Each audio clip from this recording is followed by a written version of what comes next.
오늘 이 시간 우리에게 주시는 하나님의 말씀 에베소서 4장 32절 말씀이 되겠습니다.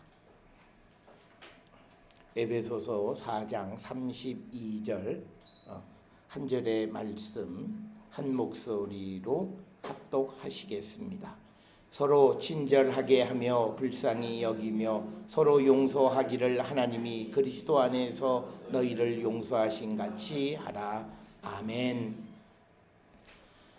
우리가 잘 알다시피 인간관계는 누구를 용서하거나 누구에게 용서를 받음으로 인해서 그 관계는 견고해지고 든든해지기 마련입니다.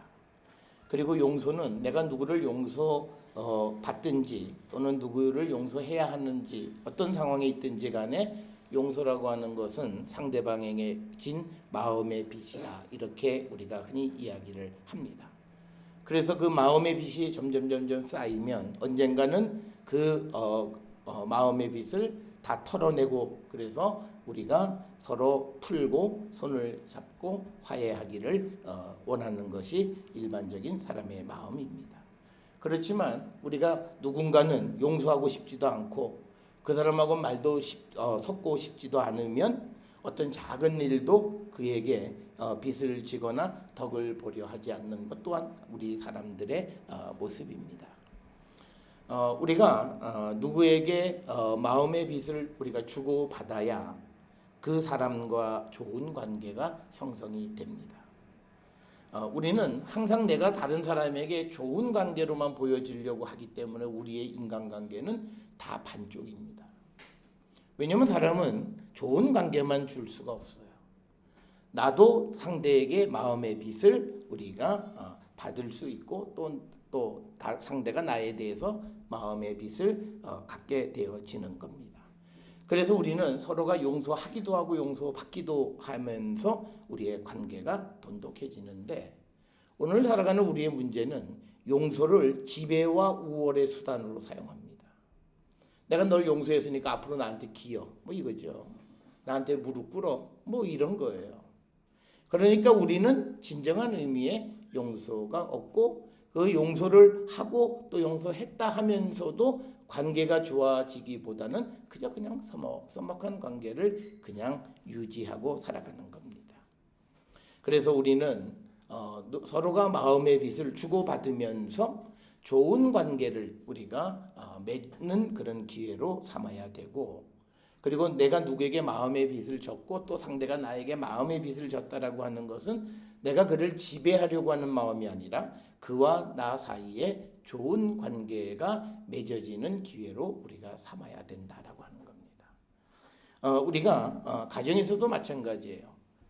부모가 자녀를 용서해주면 한동안은 자녀는 부모한테 우리가 속된 말로 깨갱거리고 아무 소리 못해요. 또 남편하고 아내 쪽에서 남편이 뭘 하다가 아내한테 뭐가 걸려서 그래서 한번 용서받으면 그 다음에 또 한동안 이게 뭔가가 아무 소리 못하고 주고 지내는, 그래서 우리는 용서를 지배와 우월의 수단으로 사용하기 때문에 우리 관계는 아무리 용서해줘도 좋은 관계가 안 돼요. 용서받은 사람이 항상 마음이 생각하는 게 복수를 꿈꾸고 있어요. 너 한번 두고 보자. 언젠간 걸리기만 하면 너도 그런 관계가 되어진다. 그래서 우리가 자녀와 부모 사이에도요, 서로 마음의 빚을 주고받는 겁니다. 오늘날 우리 한국의 부모들의 가장 큰 문제는 부모가 일방적으로 자녀들에게 마음의 빚을 지게 한다, 이렇게 생각을 하는데 그건 아니에요. 사실은 물론 부모들이 그 자녀들에게 어떤 그 사랑으로 그들을 아주 끝까지 사랑해주고 용서해주는 그런 부모에 대해서 자녀가 마음의 빚을 져야 되는 건 당연합니다. 그런데 부모도 자녀들에게 마음의 빚을 져야 돼요. 왜냐? 부모는 초보 부모예요. 어저께 우리 목사님들 성경 공부하는데 그 목사님이 자기 부인이 선생님이신데 늘 자녀한테 하는 얘기가 있대. 엄마가 32살 된 아들을 키워보는 초보라서 내가 서투르다. 그러니까 아들이 엄마를 좀 기다려달라고 하는 거예요. 그러니까 우리가 내가 애를 둘 낳아서 나는 이다 두 번째는 키우기 쉽다라고 하는 그 말은 대단히 교만한 거예요. 왜? 애 둘을 키워보긴 처음이에요. 애 혼자 키워보기는 키워봤어요. 그런데 애 둘을 키울 때 큰애와 작은아이의 관계를 어떻게 해야 될지는 처음이에요. 그래서 많은 시행착오를 겪고 부모 때문에 아이들의 정서에 나쁜 영향을 주는 거예요. 그러니까 부모는 그것에 대해서 자녀들에게 마음의 빛을 가져야 돼요. 우리는 부모들이 내가 부모가 마치 만능인 것처럼 생각하고, 그래서 자녀들은 항상 부모에 대해서 고마움을 가져야 되는데, 거꾸로 부모도 자녀들에 대한 마음의 빛을 가져야 그 관계가 서로 용서 용납하고 그래서 좋은 관계가 되어진다라고 하는 거예요. 오늘날 우리는 교육이 실패한 가장 큰 이유는 뭐냐면요, 선생이 사실 잘 몰라요. 그런데 자기가 만능인 것처럼 굴어요. 그게 문제예요. 우리가 외국에도 좋은 그런 세계적인 학자들도 첫 마디가 뭐냐면 내가 잘 모르지만 이거예요. 근데 그 사람 모르지 않아요. 입에서 나오는 게 끊임없이 나와요. 몇 시간 그냥 강의하면 책도 안 보고 줄줄 나오는데 항상 하는 말이 내가 잘 모르지만. 그런데 우리는요, 자, 아주 몽둥이로 칠판을 탕탕탕탕 두드리고 선생들이 교만하기 짝이 없어요.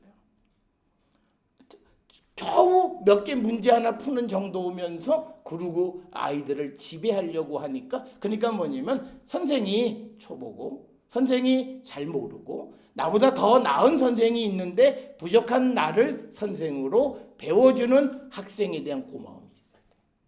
우린 그런 거 없어요. 그러니까 우리는 모든 관계가 이해관계에 이익과 왔다 갔다 하는 관계지 진실된 사랑의 관계는 안 맺어져요. 그러니까 우리가 학교 다닐 때 어떤 선생님이 기억나요? 교만하게 잘 가르치는 선생이 아니에요. 정이 많고 진실되고 그리고 사람의 그 어떤 마음의 깊은 것을 만져주는 선생들이 기억이 나는 거예요.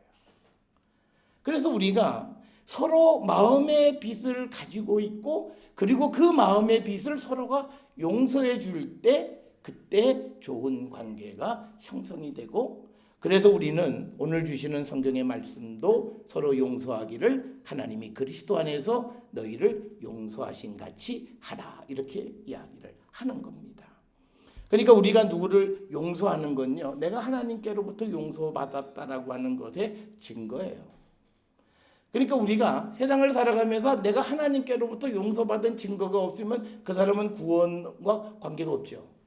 왜냐하면 하나님이 우리의 죄를 용서해 줘야만 그 사람은 구원과 관계되어지고 하나님의 나라를 향해 가는데, 내가 구원의 그 증거로서 내가 용서를 받았기 때문에 나에게 무엇인가 잘못한 사람을 용서하려고 하는 자세가 없고, 그렇게 되면 그는 구원과는 전혀 관계없는 사람들이에요. 그래서 오늘 주시는 본문의 말씀에 보면 서로 용서하라. 그런데 근거가 있어요. 하나님이 그리스도 안에서 너희를 용서하신 같이. 그러니까 내가 하나님의 큰 사랑, 특히 우리가 이 사순절을 보내면서 예수 그리스도의 십자가의 보혈의 공로로 우리를 죄와 사망에서 구원해 주셨음을 정말 내가 그것을 마음속 깊은 곳에서 그 말씀에 내 마음이 움직여지면요, 그는 화해해야 돼요. 내가 누구하고 담 쌓고 있는 사람하고 화해하고 화목해야 돼요. 그게 없으면 그 사람이 하는 모든 종교적인 행위는 쇼예요. 그거는 진실성이 없다라고 하는 거예요. 그래서 오늘 우리가 용서하는 자는 내가 하나님 앞에 용서받았음을 확증하는 확증의 표예요. 그래서 우리는 내가 하나님께로부터 많은 사랑을 받고 많은 용서를 받은 사람임을 드러낼 수 있는 가장 좋은 것은요, 바로 우리가 용서하며 살아가는 거예요. 우리가 세상을 살아가면서 내 주변에는 용서할 사람이 너무 많아. 즉 나한테 잘못하는 놈들이 너무 많아. 그래서 스트레스고 이 세상 살기 싫다. 그런데요, 그런 사람이 많을수록 나와 그 사람과의 관계를 개선할 수 있는 기회가 많다라는 거예요. 그냥 왜 사람들이 다 이럴까? 어떤 이들은 그래요. 내 마음에 다 안 들어. 아유 짜증나 죽겠어.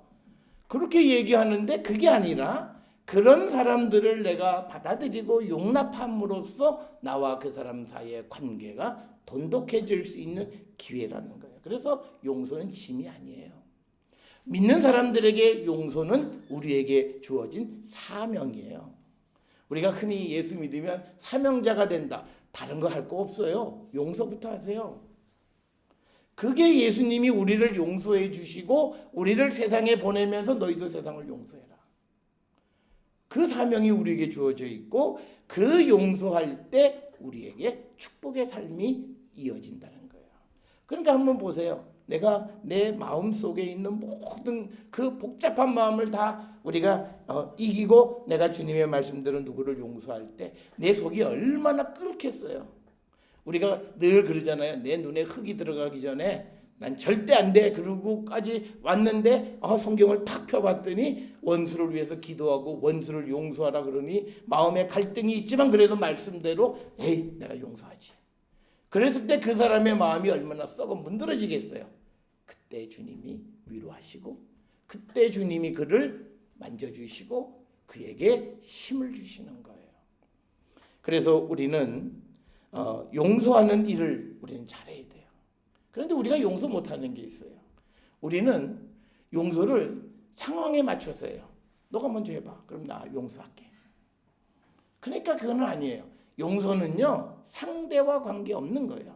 상대가 나를 용서하든 상대가 나에 대해서 아무 소리도 안 하든 아직까지 용서를 하지 않든 그거 상관이 없어요. 왜? 용서를 해야만 내가 살아요. 내 속에서 누구를 미워하고 내 속에서 누구를 증오하는 그 인생이 잘 될 리가 없잖아요. 내가 나를 살기 위한 방법이 뭐냐면 용서하는 거예요. 그거는 그가 나에 대해서 어떤 정말 용서받을 짓을 하든 안 하든 상관이 없어요. 그게 용서예요. 주님이 우리한테 너 그래 오케이 내가 너 용서할 테니까 이렇게 하고 이거 다 해. 그럼 나 용서하지. 그랬으면 우리는 예수님에게 용서받을 자 아무도 없죠. 근데 무조건이잖아요. 우리가 주일에 돌아온 탕자의 이야기에서 탕자가 돌아왔을 때 아버지가 묻지 않아요. 야 이놈의 자식아 그 돈이 얼마인데 다 써먹었냐? 도대체 어디 가서 뭐 하려고 다 털어먹었냐? 묻지 않아요. 그냥 아들은 아버지 제가 아버지와 하나님께 잘못했습니다. 그리고 나는 아버지 집에 이제는 종입니다. 그렇지만 아버지는 그냥 딴소리예요. 야 고기 소 한 마리 잡고 좋은 옷 가져오고 반지 갖다 끼우고 신발 신겨. 그게 우리가 용서하는 거예요. 우리가 그런 용서를 받았어요. 하나님께. 그런데 우리가 세상에서 누구를 용서할 때 조건을 내걸면요. 이건 아주 악한 종이잖아요. 내가 너를 아무 조건 없이 용서했는데 너는 다른 사람한테 조건을 걸어? 그리고 어떻게 해야 된다고 이야기하는 그 삶을 하나님이 과연 어떻게 생각하실까라고 하는 겁니다. 따라서 오늘 우리에게 주시는 말씀, 특별히 2019년 이 사순절을 우리가 지나면서 우리가 어떤 열매를 맺어야 되는가? 용서하세요. 털어내세요. 아주 지극히 보기 싫은 놈, 저기서 그림자만 왔다 갔다 해도 보기 싫은 놈, 이렇게 보다가 사진이 탁 나타나면 아주 끔찍한 놈 다 있을 거예요. 그 용서하세요. 거기에 아무런 내 마음에 요동이 없는 삶을 내가 살아가기를, 그건요 내가 안 되면 하나님 앞에 부탁하세요. 하나님 나 용서해야 되는데 내 마음이 자꾸 갈 때 같아요. 그런데 내 마음 책임져 주세요. 그때 하나님께 부탁하는 거예요. 하나님 나도 하나님에게 정말 잘했다 칭찬받고 싶고 하나님의 은혜 가운데 살고 싶어요. 내 마음에. 그러나 갈 때 같아요. 어떨 때는 용서가 되다가도 어떨 때 불안들이 일어나면 아주 화가 치밀어서 잠도 못 자요. 그런데 내 마음을 하나님이 붙들어 주셔야죠. 그래서 나도 정말 주님이 그리스도 안에서 너희를 용서한 같이 서로 용서하라고 말씀하셨으니 저도 그 말씀대로 살아갈 수 있게 도와주세요. 그러면 하나님이 도와주세요. 여러분 우리가 하나님 앞에 돈, 출세 다 받았어요. 그런데 주님이 야 오늘 밤 나랑 가자. 무슨 소용이 있어요? 주님이 우리 보고 야 오늘 밤 나랑 가자. 뭐 우리가 교회 다니지 않는 사람 뭐 저승사자가 부르는 거죠. 그럼 무슨 의미가 있어요? 그게 우리가 하나님이 우리에게 원하시는 삶 용서하라.